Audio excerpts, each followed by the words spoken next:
What is Mustafizur been so far? Yeah, he's been very good. He's very effective on.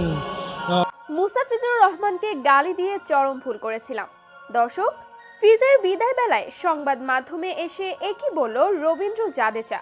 বিস্তারিত জানুন পুরো প্রতিবেদনে। মাধ্যমে রবীন্দ্র জাদেজা বলেন, মুস্তাফিজুরের মতো সহজ সরল মানুষকে আমার গালি দেওয়া ঠিক হয়নি। আসলে সে একজন দেখতেও যেমন সহজ সরল, তার মনটাও ঠিক তেমনই সহজ সরল। আমার মতে তার মতো মানুষ হয় না। সে একজন সেরা বোলার। তার সঙ্গে আমার এই গালি দেওয়াটা একদমই ঠিক হয়নি, কারণ সত্যি বলতে ওই দিন লখনৌর বিপক্ষে একটি সহজ 4 ফেরাতে পারেনি ফিজ। সেজন্য আমার মাথা ঠিক ছিল না, তাই আমি তাকে তখন মেজাজ হারিয়ে গালি দিয়েছিলাম।